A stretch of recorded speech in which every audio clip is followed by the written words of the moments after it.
ನಮಸ್ಕಾರ ಸ್ನೇಹಿತರೆ, welcome back to my channel.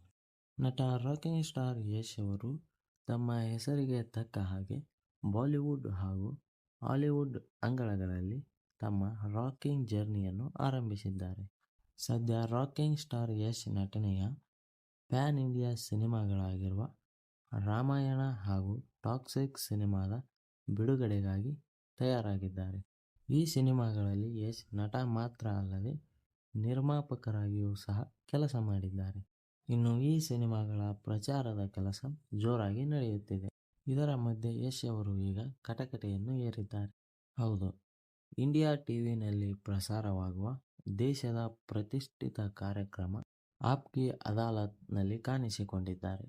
ಹಾಗಾದರೆ ಬನ್ನಿ, ಈ ವಿಡಿಯೋದಲ್ಲಿ ನಾವು ಆಪ್ ಕಿ ಅದಾಲತ್ ಕಾರ್ಯಕ್ರಮದ ವಿಶೇಷತೆಗಳು ಏನು ಹಾಗೂ ಯಶ್ ಅವರಿಗಿಂತ ಮೊದಲು ಈ ಕಾರ್ಯಕ್ರಮದಲ್ಲಿ ಯಾರೆಲ್ಲ ಪಾಲ್ಗೊಂಡಿದ್ದರು ಹಾಗೂ ಯಾವೆಲ್ಲ ಕನ್ನಡಿಗರು ಪಾಲ್ಗೊಂಡಿದ್ದರೆಂದು ಈ ವಿಡಿಯೋದಲ್ಲಿ ತಿಳಿದುಕೊಳ್ಳೋಣ.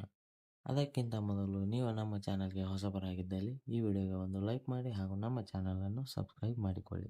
ಮೊದಲಿಗೆ ಶೋ ಆಪ್ ದಿ ಅದಾಲತ್ ಹಿಂದಿ ಭಾಷೆಯಲ್ಲಿ ಪ್ರಸಾರವಾಗುತ್ತದೆ ಹಾಗೂ ಖ್ಯಾತ ಪತ್ರಕರ್ತ ರಜತ್ ಶರ್ಮಾ ಅವರು ಈ ಕಾರ್ಯಕ್ರಮದ ನಿರೂಪಕರಾಗಿ ಕಾಣಿಸಿಕೊಳ್ಳುತ್ತಾರೆ ಹಾಗೂ ಈ ಒಂದು ಶೋ ಇಂಡಿಯಾ ಟಿವಿನಲ್ಲಿ ಪ್ರಸಾರವಾಗುತ್ತದೆ. ಇನ್ನು ಈ ಕಾರ್ಯಕ್ರಮದ ಸೆಟ್ ಅನ್ನು ಕೋರ್ಟ್ನ ರೀತಿ ಹಾಕಿರುತ್ತಾರೆ. ಇನ್ನು ಅತಿಥಿಗಳನ್ನು ಕಟಕಟೆಯಲ್ಲಿ ಕೂರಿಸಿರುತ್ತಾರೆ. ಈ ಒಂದು ಕಾರ್ಯಕ್ರಮವನ್ನು ನಿಜವಾದ ಕೋರ್ಟ್ನಲ್ಲಿ ನಡೆಯುವ ವಿಚಾರಣೆಯ ರೀತಿ ನಡೆಸಿಕೊಡುತ್ತಾರೆ.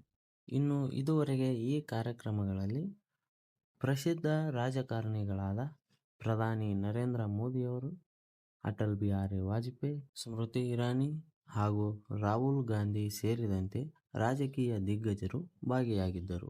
ಇನ್ನು ಬಾಲಿವುಡ್ನ ಶಾರುಖ್ ಖಾನ್, ಸಲ್ಮಾನ್ ಖಾನ್, ಪ್ರಿಯಾಂಕಾ ಚೋಪ್ರಾ, ಕಂಗನಾ ರನಾವತ್ ಸೇರಿದಂತೆ ಇನ್ನೂ ಹಲವು ನಟ ನಟಿಯರು ಭಾಗಿಯಾಗಿದ್ದರು. ಇನ್ನು ಈ ಒಂದು ಕಾರ್ಯಕ್ರಮದಲ್ಲಿ ಯಶ್ ಅವರು ಭಾಗಿಯಾಗಿರುವುದು ನಿಜಕ್ಕೂ ಐತಿಹಾಸಿಕ ಸಾಧನೆ. ಯಾಕೆಂದರೆ ಇದಕ್ಕಿಂತ ಮೊದಲು ಕನ್ನಡಿಗರಾಗಿ ಕರ್ನಾಟಕದಲ್ಲಿ ಹುಟ್ಟಿರುವಂತಹ ಸುನೀಲ್ ಶೆಟ್ಟಿ, ಐಶ್ವರ್ಯ ರೈ, ದೀಪಿಕಾ ಪಡುಕೋನೆ, ಶಿಲ್ಪಾ ಶೆಟ್ಟಿ ಇವರೆಲ್ಲರೂ ಈ ಶೋನಲ್ಲಿ ಭಾಗಿಯಾಗಿದ್ದರು. ಆದರೆ ಇವರು ಮೂಲತಃ ಕರ್ನಾಟಕದವರೇ ಆದರೂ ಸಹ ಇವರು ಬೆಳೆದಿದ್ದು ಮಾತ್ರ ಬಾಲಿವುಡ್ನಲ್ಲಿ. ಹಾಗಾಗಿ ಕನ್ನಡದಲ್ಲೇ ಬೆಳೆದು ಇಂತಹ ದೊಡ್ಡ ಶೋಗೆ ಹೋಗಿರುವುದು ಇದೇ ಮೊದಲ ಬಾರಿ. ಹಾಗಾಗಿ ಇದು ಕನ್ನಡಿಗರಿಗೆ ಹೆಮ್ಮೆಯ ಹಾಗೂ ಐತಿಹಾಸಿಕ ದಿನವಾಗಿದೆ.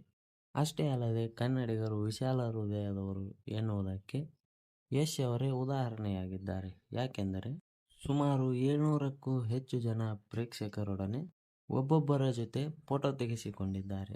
ಈ ಒಂದು ವಿಚಾರ ಸೋಷಿಯಲ್ ಮೀಡಿಯಾದಲ್ಲಿಯೂ ಸಹ ಸಾಕಷ್ಟು ಸುದ್ದಿ ಮಾಡಿದೆ. ಈ ನಿರ್ಧಾರದ ಬಗ್ಗೆ ನಿಮ್ಮ ಅನಿಸಿಕೆ ಏನು ಎಂದು ಕಮೆಂಟ್ ಮಾಡಿ ಹಾಗೂ ಇದೇ ರೀತಿಯ ಸಿನಿಮಾ ರಂಗದ ಕಂಟೆಂಟ್ಗಳಿಗಾಗಿ ನಮ್ಮ ಚಾನಲನ್ನು ಸಬ್ಸ್ಕ್ರೈಬ್ ಮಾಡಿಕೊಳ್ಳಿ. ಧನ್ಯವಾದಗಳು.